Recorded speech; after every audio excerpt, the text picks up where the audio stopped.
The genesis of what's become known as Celtic's generation of dominance is not a matter which tends to divide opinion among supporters of the club. At the turn of the century, the Parkhead club had won just one title in 12 years. A distant 21 points behind Rangers in 1999-00, a cycle of failure seemed destined to continue indefinitely. The point where the landscape changed beyond recognition arrived on the afternoon of August 27, 2000. 3 goals up inside 11 minutes against Dick Advocaat's Rangers, Martin O'Neill's men romped to a jaw-dropping 6-2 victory. Never has the old cliché about an old firm win only being worth 3 points looked so hollow. The title which Celtic went on to claim by 15 points saw the balance of power in Scottish football shift towards Glasgow's East End. In the past 25 years, the title has been Celtic's on 19 occasions. It's had 12 Scottish Cups for company, plus 11 League Cups.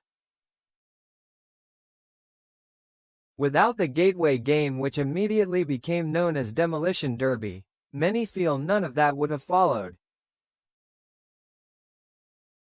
It was my first Old Firm game and we'd won our matches leading up to it, O'Neill recalled.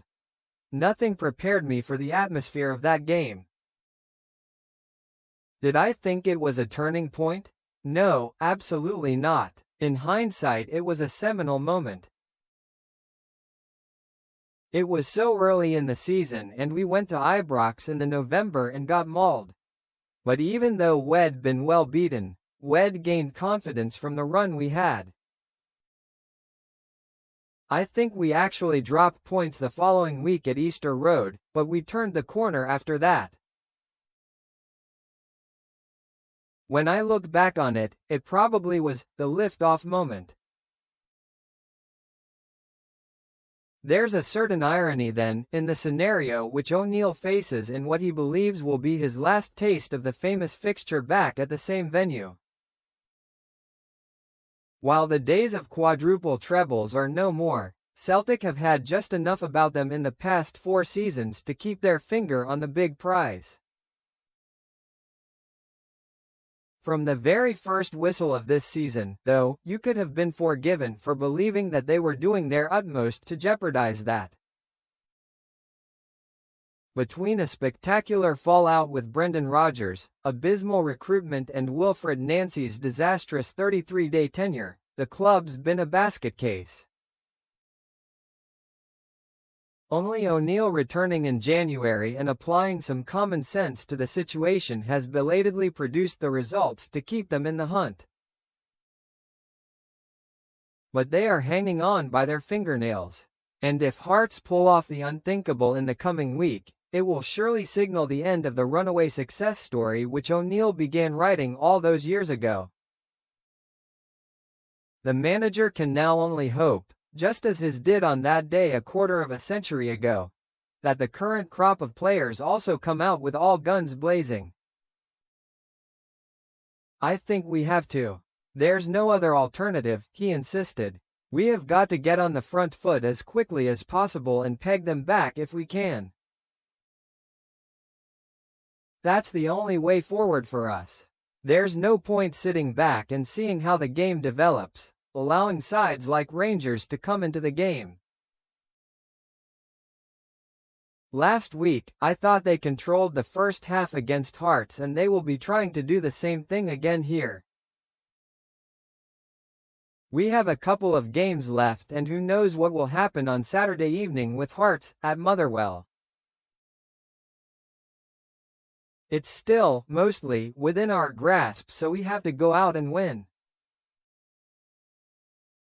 This caveat is necessary. With Hearts visiting Celtic Park next Saturday, O'Neill's men evidently have the capacity to claw back the 3 points.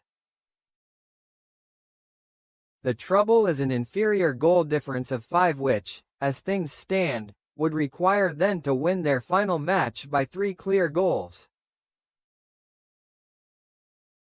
While it's possible that that situation could improve across the games with Rangers and Motherwell, Hearts would be quietly confident of bolstering their position against Falkirk if they can first tick off a treacherous trip to Fir Park. Acutely aware that Celtic lost at home to Danny Roll's men in January under Nancy, O'Neill is understandably reluctant to get carried away. "We need to win our matches, it's really as simple as that, and see where it goes," he said. "I am not saying we are capable of running up a cricket score in the remaining 3 matches, because we're not. The opposition is also very strong, but we have to win the games." He is encouraged by what he's seen since his side's last stumble. "There has been no safety net in recent weeks," he said. "I didn't feel Tannadice was a mortal blow, but it was a severe setback. But they have come roaring back and done really well. Let's see how Sunday turns out." He feels the 2 recent visits to Ibrox may have a positive psychological impact. Celtic were 2 down at half-time in the league game there in early March and salvaged a draw. A week later, in the Scottish Cup tie, they survived 120 minutes plus penalties and came through. "We came out of the league game unscathed in a sense, although we got a battering in the first half," O'Neill recalled. "We had a number of players missing in the cup tie and we won it. Naturally, it should give you a boost." While he naturally needs his players to show their mettle across the coming week, he doesn't subscribe to the view that this is now purely a psychological battle. "Eventually, when everything is over in 7 days or so, the team that wins it will say they handled the pressure better," he said. "But there might just be a moment in a game, when you might have slipped up or made something happen that was out of context of the game. Sometimes the psychology, can be overstated in my experience.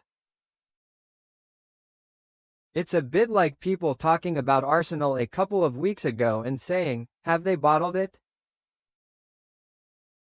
No, they've been up there the whole time, and they could end up this season winning them both. It'll all be decided in the next 7 days.